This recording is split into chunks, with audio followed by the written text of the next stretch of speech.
But you want me to go back? I mumbled into her crochet top. She pulled away, but I noticed a weight of emotion fall over her features.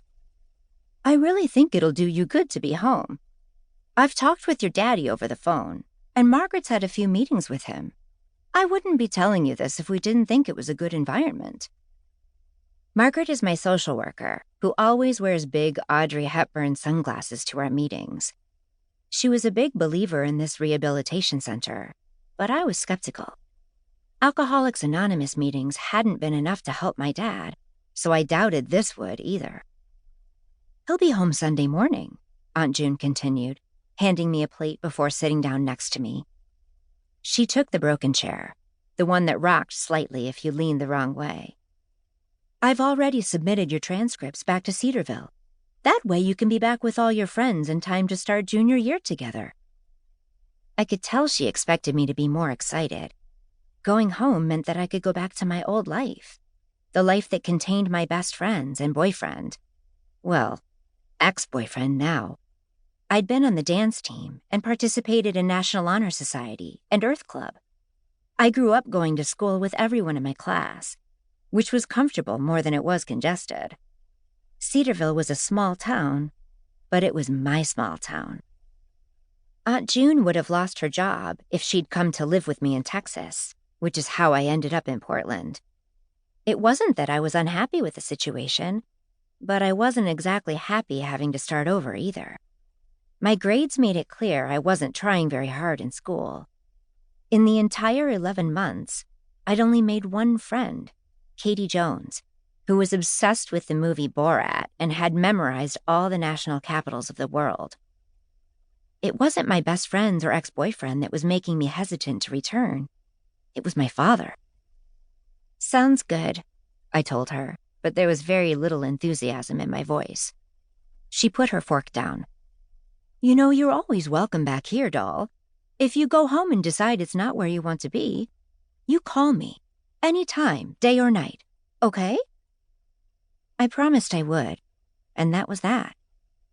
When she sent me off to the airport this afternoon, she gave me a long hug.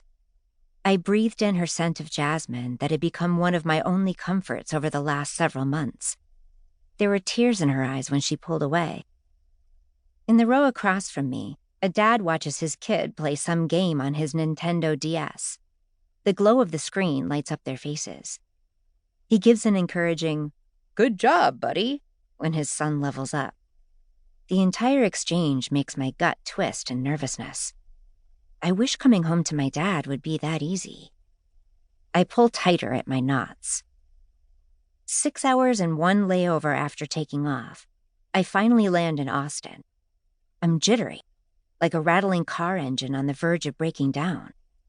This is home. I should be breathing sighs of relief. So why does being here feel so foreign? I go through the motions of shuffling off the plane, then make my way to baggage claim.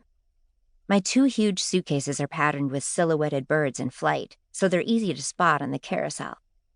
I'm channeling all my inner Hulk strength. Why did I bring so many shoes?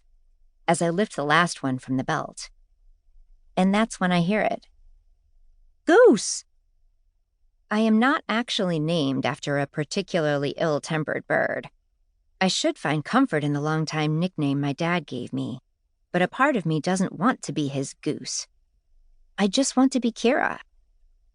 Hi, I say as he comes toward me. I'm sort of glad I have my luggage in my hands, because it's an excuse not to hug him. The first thing I notice is that he's lost weight. His naturally dark hair is peppered with more gray than before, and he has traces of bags under his brown eyes. Most evenings, he would drink himself to sleep, but maybe the detox threw off his internal clock. My dad steps through my barrier of luggage and leans in to hug me. I breathe into his soft button-down out of habit. Smelling alcohol on him was always a giveaway, but all I smell is unfamiliar laundry detergent and a bit of musky cologne. Here, let me get that. He takes the handles of my 2 heavy rollaways in each hand. How was your flight? Good, I lie. Small talk. I'm sure he doesn't care to hear about the weather.